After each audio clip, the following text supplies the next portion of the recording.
Good day, everyone. And once again, today we have with us, hopefully you heard him yesterday, we have Doug Beabout. And Doug is going to talk to us today about getting the edge in recruiting this elusive talent from the shallow pool that we have, and what's really what the demand is for these people, how we have to adapt, how we have to retool. And if you don't know Doug, the comments that I get, and Doug has done this for me, and I've worked on many summits and trainings with him, is Doug is a no nonsense guy that is just 100% full of conviction. And it's a no BS kind of way. You're going to see. He's not going to sit there and be silly or pull antics. He's going to just tell you how it is and what you got to do. And you can tell right in his voice. I mean, Doug now has been really has his own really successful search firm. He's a speaker everywhere, trains everyone. He's a published author, and he's now going on, boy, I believe Doug Wright's just about 35 years, right? Coming up, I think, on your anniversary? Yep, that's right. 35 years. Wow. You can't leave it right now. It's just too nice. No time to retire, right? No, no, no, no. Too much money on the table. All right, well, I like it. So, ladies and gentlemen, let's give it and turn it over to Douglas Beabout. Thank you, Neil, very much. I want to tell everyone this is my favorite subject, recruiting. It's always been my favorite task. And what I'm going to try to share with you today are some things about the past and the present and practices and what has changed and how has that compelled us to change and what do we have to change. The big question I hear from employers and recruiters on a daily basis is, where are all the people? Because they're just not getting results. They're not finding the candidates they want. We've got a bunch of complexities out there. Not only do we have a shortage of talent because of demographic realities, and if you were in the session yesterday, I covered that. I'll highlight that as well here in a minute. But we've also got the complication of housing. How many of you who are recruiting are running into this thing where, oh, I just can't relocate, I'm upside down in my house, or we're just not in a position where we can afford to miss a beat financially. I can't go on without my spouse's additional income. I mean, there's a lot of issues. We're coming out of a recession, the Great Recession they call it. Nothing great about it, but the result of it is that the people that we would like to get our hands on have complications that keep us from reaching out. So we've got to become a lot sharper. We have to become a lot more effective, and that's what we're going to focus on today. Well, Gen X, the generation, the progeny of baby boomers. Why are they so crucial? Because they're in charge, and they're moving into the managerial and executive roles. The demand I see right now is greatest at the mid to high levels. I see a lot of companies hiring managers, directors, and VPs, and a lot of those folks, including a lot of the individual performers with experience, are Gen Xers. 38 million of them, guys, compared to 70-some million boomers. Literally less than half the number of people in the Gen X population. So since that population is kind of comprising what our talent pool is, that's problematic. I think the math speaks for itself. And you don't have to believe my numbers. You can go look them up. The Bureau of Labor Statistics is pretty clear about it. The realities, the mathematical probabilities affect what we are and what we do. And you might think, well, wait a minute, we've got Gen Y, and Gen Y is the echo boom, and Gen Y, I've heard this argument, well, Gen Y is the echo boomers. In other words, Gen Y is as big as the baby boom. Yeah, pretty close. And yes, there will be a lot of Gen Ys, but they are not quite at a point, and won't be for the next 5 to 7 years, where they become that attractive candidate to our client. And there are other issues that I don't even want to get into, but at the moment, when we look at the fact that the talent pool is shallow, that in the past we had an abundance of talent available to us, that the people we try to find today, even when we do find them, are often caught in complicated circumstances, that the less experienced talent pool comprised of Gen Y is not that attractive to clients, If what you are doing is not getting you in touch rapidly and competitively with qualified people that your clients pursue, then we've got to change. And that's what we want to talk about today. Look at the candidate pool. There it is in your face. I mean, I had to put this graphic up there because it's so obvious. You know, on the left side, you've got the Gen Y that's not quite come up to the right side yet. In the middle, you've got the Gen Xers, and then on the right, you got the baby boomers. Well, you can cut 2/3 of that whole thing out and say, oh, well, those baby boomers are gone. And then you look over on the left side and you look at Gen Y. Well, they're not online yet. In this little piece of pie, that's our candidate pool. Demographic experts from both SHRM and labor experts and consultants, employment consultants, are all saying pretty much the same thing, and that's that there's going to be a huge shortfall of talent by 2020, and it's in millions. That's pretty bad. I mean, that's a national crisis. In the meantime, however, one person's crisis is another person's opportunity, and that's what we have here. We have this opportunity now to make a lot of money and to do a lot for clients and do a lot for the companies that are ready to become competitive in talent acquisition, but we've got to be able to produce results. So the big question starts as, where are the people that we have to find? They're not on the job boards, and you might wonder why. Well, are there people on job boards? Sure. Who are they? Well, from our experience, and I run a full-time professional recruiting business. I've got full-time researchers supporting me. I run a very active desk, and we used to find people on the job boards. We used to find some pretty good people on the job boards 5 to 7 years ago. But over the last 3 years, probably back as far as 5 years, that population of candidates has sort of attrited away. They've sort of gone down in numbers to the point where the people that are left are often the baby boomers who are seeking some other means of income than the one they lost during the recession, but aren't necessarily that attractive to our clients, although perhaps they ought to be. That's a social commentary for another session. They're not, if they're on the job boards, and this is another report I get from recruiters, and I hear a lot of this from their employer and the HR people, that they'll find someone on a job board and then they'll find this person's not even where they say they are anymore. And that kind of drifts us over to the subject of LinkedIn. LinkedIn, great tool. I have been a part of LinkedIn since the day it started, and I think it's a great tool. But it's not a great tool for direct recruiting. I know that my researchers and the feedback they give me, and I check on things, a lot of people are not maintaining their LinkedIn profile. They're not keeping it up to speed. Some of them are a year or two out of date. And you might wonder why. Why are people not keeping their profiles active, and why are they letting them just sit there and rot and decay? I don't think it's because they're apathetic. I think it's because they're busy. If you're making marketing calls and you're trying to get into companies and talk to people, you know how nuts it is out there. Why is it nuts? It's because there aren't enough people and everybody's too busy. And there are a lot of surveys lying around where they talk about professionals who are frustrated with a lack of resources and a lack of members in their team, and a lack of assets and a lack of time, and that they're only getting 80% of their work done, and they're working more hours than they've ever worked before. Well, you take that reality, and what are you going to do if you're a Gen Xer? Are you going to come home after a 10 or 12-hour day and then go right past the family, grab a sandwich off the counter, go sit down and do your internet? No. Are you going to be twittering and you're going to be blogging constantly? Not likely.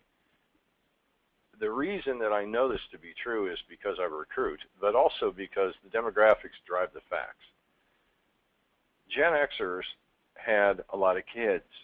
That's why there's an echo boom. That's why Gen Y is 70-some million. They're more family-centered than baby boomers were. I'm a baby boomer. I know we weren't. We wanted the Club Meds, and we wanted the BMWs, and we wanted the Hilton Head condos, and we all wanted this, that, and the other thing, but we didn't want kids. And so we had one child on the average, and that's why the the population just kind of evaporated in the professional ranks. Making your internet presence is not a priority anymore. And the social media issue is a time consumer. And if you're the professional Gen X candidate, you're likely married, you're likely in a family with 2 to 3 or more children, and so they're not keeping their internet presence up to date, but they do answer the phone. And my point here sounds sarcastic, but it's well intended. We have to stop using the keyboard and start using the keypad if you want to find the people. If you want to know where the people are, they're on the other end of the telephone. You have to be able to pick up the phone, call the company, get past the gatekeepers, and get on the telephone. And perhaps you've gotten away from that. Perhaps you're a veteran who once did that and did that pretty well, but have drifted away from it and aren't sure how to do it anymore. And you're getting a lot of resistance because companies have wised up to what we do.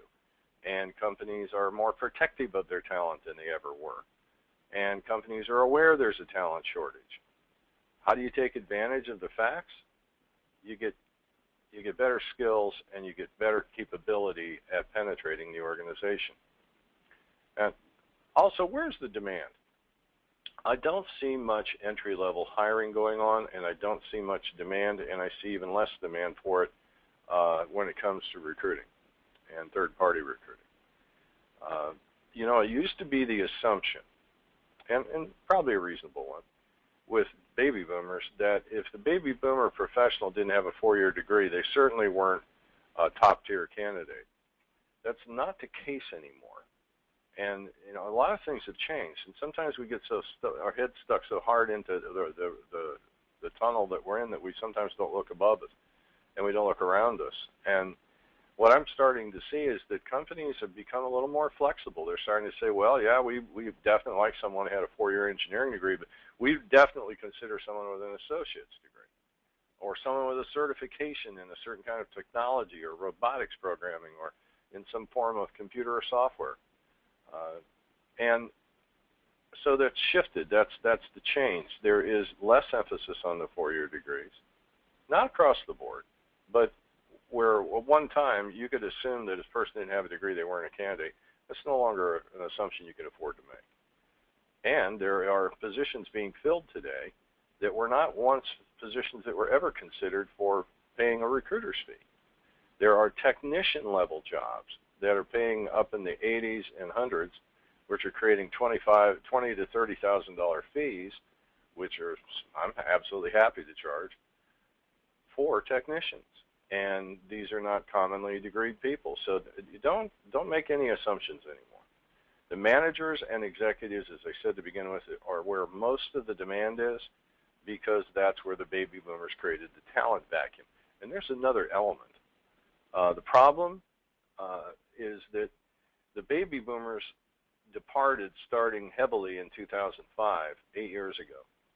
And in that, because it's just math, and as those baby boomers from 1945 started retiring in 2005, what started happening is for that period of time between 2001 and 2005, we all know the economy got tanked. We all know it started at the beginning of 2001, not in September.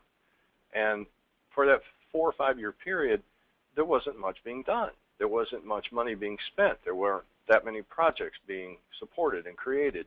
And so the process of mentoring and training and developing subordinates, the opportunities to do that were fewer and far between. Then as they departed from 2005 to 2008, things got kind of nice for a while, but then the bottom fell out again in 2008, and we've been in this great recession for 5 years, and we're coming out of it. But even though we're in a great recession still, and even though unemployment is high on an average level or on a composite index level, it's extremely low in a professional level. It's about 3%, just a hair above it. Now, 2 different kinds of placement, contract and direct hire. Where's the demand for contract employees? Well, according to the top echelon contracting report that we have, and I've great respect for top echelon, they do really, really valid research. Healthcare leads the pack with 29% of the demand. followed by professionals and support staff at 25%. Engineering and manufacturing, 16%, although I would say that between 2012 and 13, that's gone up. IT, which once might have dominated the demand, is down to 11%. Finance and accounting, 10%. HR, 7%, and sales and marketing, 2%. But on the other side, the direct hire side, it shifts around a little bit. So let's talk here about what do we have to change? What do we have to do? We have to get off the keyboard, as I said. We have to get on the telephone. We have to pick up the phone and call, because that telephone is our instrument of choice. It is the conduit that connects us to the talent pool that's out there. I'm a trainer and a practitioner, and I know how hard habits are to break. I guess I could put it in a very blunt context, as Neil alluded to, by saying that as recruiters, if we have learned to feed ourselves, if we learn to do things that has fed us and put a roof over our heads and put a car in the driveway and put our kids through school, and we've done well with it, even if it's not working, it's hard to change when things change. And the conditions that are out there right now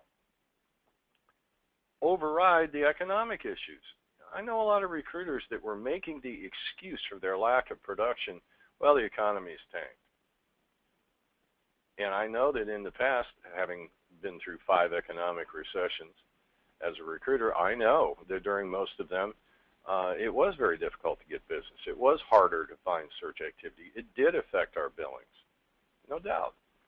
But in the one that we've been in for the last 8 years, or 5 years, I'm sorry, for the last 5 years, the conditions and the population shift have overridden the impact of economics. I get retained searches and contained searches and contingent searches for people in companies that are not hiring anything but that particular job. But it's a managerial role, it's a director role, it's a VP level role. They're in great demand, and if a company is going to pay us a fee, I don't care if they're hiring anybody else. And I've got one client right now whose market's as soft as it's ever been, whose sales are down, who's down to bare bones staff, but they're filling a vice president's job because it's got to be filled. So the conditions are overriding a lot of the things that used to drive the creation of searches. We got to retool. Recruiting is now purely a contact sport.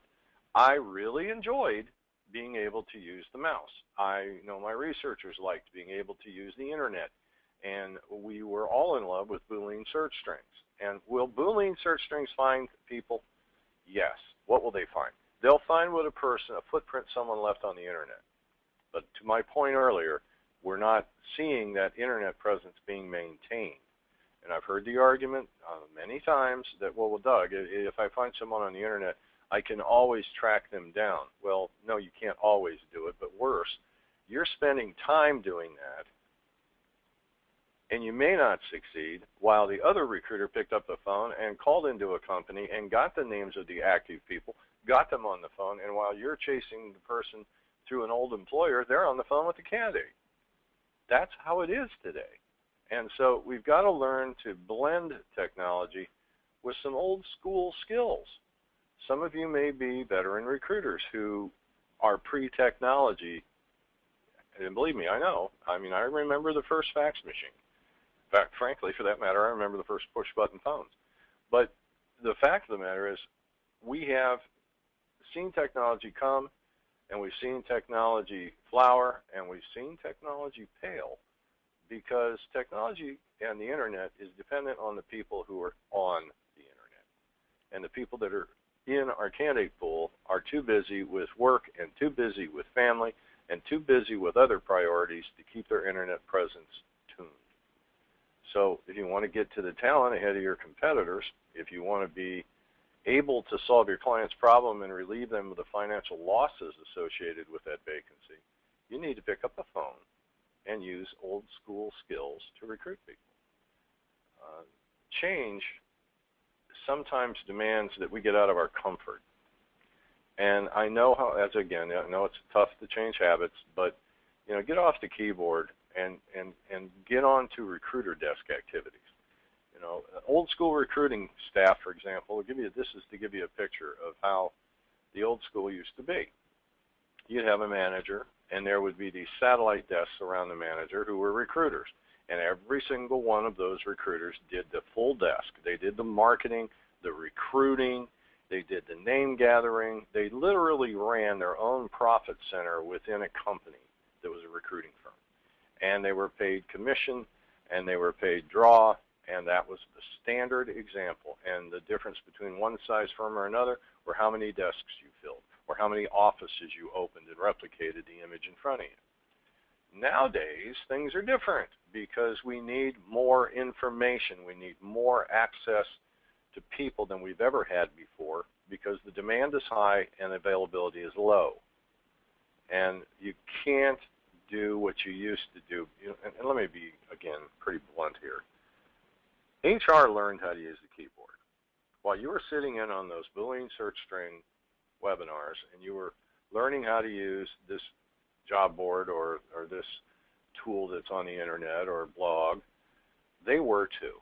And it didn't take them very long right behind us to get up to speed on that. For that matter, hire an intern to come in and do it, or hire an entry level to come in and do that work. And so they got pretty adept at using the same things the keyboard recruiters, the e-recruiters, got to use. It wasn't a secret. It wasn't a proprietary thing. And so HR sees that fails. I've yet to have had a conversation with an HR manager that continues to praise the keyboard as the way to talent. But while they were in love with it, and while we fell in love with it, they never, and they never will.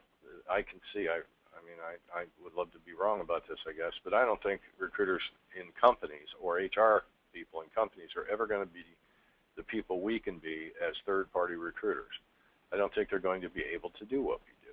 There are too many issues that get in the way, and they have a lot of other things to do besides recruiting and employment. That's driven us to create a different and newer model for the recruiting firm.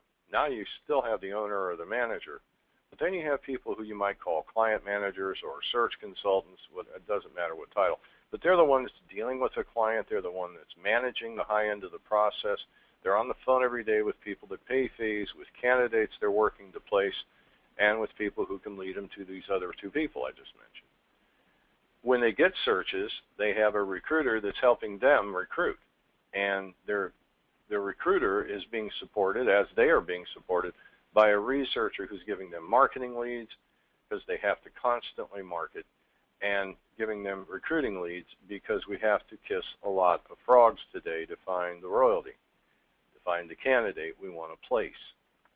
This new model is essential to success for this era that we're in. And it's an expansion, obviously, over what the old model was.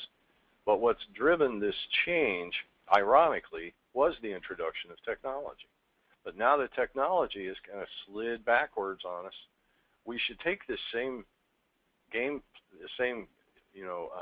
matrix that we have and utilize it in a more effective way. The researcher needs to be trained in how to pick up a telephone and recruit and get names. And the recruiters have to be taught effective ways to recruit people and present compelling opportunities and qualify people. And the client managers have to understand the process so well that they can compel a client to pay the 30% fee, to pay 40% of that fee up front. I would say that right now we're sitting in an industry that's seen as much as 60 to 70% attrition in the last 3 years. It's terrible. A lot of recruiters bit the dust. Some have hung on.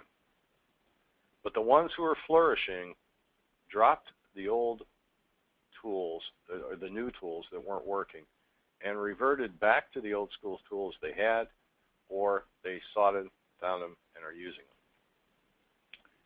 You got to reorganize to meet the conditions that you have. Every single business, no matter you're in personnel or you're in widgets, you have to do that. You have to retrain so that you can adapt to the people that are out there. Our focus has got to be direct recruiting, picking up a phone, calling a company, getting past the front desk, getting past the electronic keyboard, getting past the electronic switchboard, getting past the administrative assistant in the department, getting names from people. If you want to use the internet, use it to validate what you find out on the phone. Don't use it to give you a reason to pick up the phone. The main tool is the telephone. And technology is great. If we get a candidate lead, yes, we Google for that person. We look on LinkedIn for them. We try to verify what they say to us. We look and see what they've done. But it's pretty stunning, and I see it every day now, that out of 30 or 35 candidates that we'll recruit, I average 32 for every one that I place. Out of the other people that we don't place, most of them have out-of-date profiles. And if we would have used the internet to find them, they wouldn't have appeared to be qualified as they are. So use the keypad, not the keyboard. If you want to learn how to do recruiting on a level that your clients demand, that you have to do, and as veterans perhaps you once did, and you want to learn how to mix the technology with it in a way where technology doesn't become a black hole and suck the life out of your desk and the money out of your bank account, then I'd suggest you consider the Art of the Recruiting Masters. It's a program we've created and are constantly recreating with what works today. I run a fully active, full-time recruiting firm. On October 3rd, we're going to start a new live course. If you don't want to wait till then, it's available on 10 different DVDs, as well as all the study materials and all of the forms and agreements. The whole package is available. The next program that we have is for the researchers, the new matrix that I showed you. They need to be trained. They're not just data miners or sourcers. You know, they shouldn't be limited in what they do to just getting leads. They should be giving you the time that a well-defined and effective process demands. They should be giving you that time back by doing all the grunt work and all the detail work and all the time-consuming work that a value-added process requires.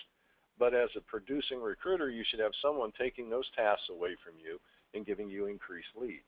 That's what you need a researcher to do. And so they need to be trained in how to do that throughout the process. That program begins shortly on September 20th, but we also have a lot of participants in these classes who are around the world, and they participate via replay. So if you're interested in either one of those courses, please check them out, recruiterelearning.com, researcherelearning.com. Now for veterans, I'm going to offer you an alternative, Recruiter Rehab. I've gone through it. I had to go through it. We all had to change. But I can help you out by giving you a refresher course, if you will, on what works best on that telephone, what do top billing producers do around the world now. You've got to have your people developed. This is very good for the frustrated recruiter who's having a hard time with things. We've developed it in video. It's 2 hours of video. There's detailed study guides. It's available. Give us a call. Our number is 850-424-6933, and I'll be happy to address any questions from any of these sessions. I'm certainly happy to address any of the needs you may have for development in your office, and I'd be honored to work with you. Neil, that's about it.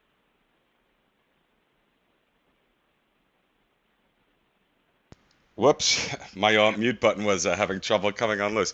All right, well, Doug, great session again. I thank you very, very, very kindly for it. So we're going to take a quick break, of course, and then we're going to get into me talking about how to make it big in the business of temp mastering, staffing, and recruiting on the contract and temp side. And it is great if you just want to do temp or contract or if you're already doing it.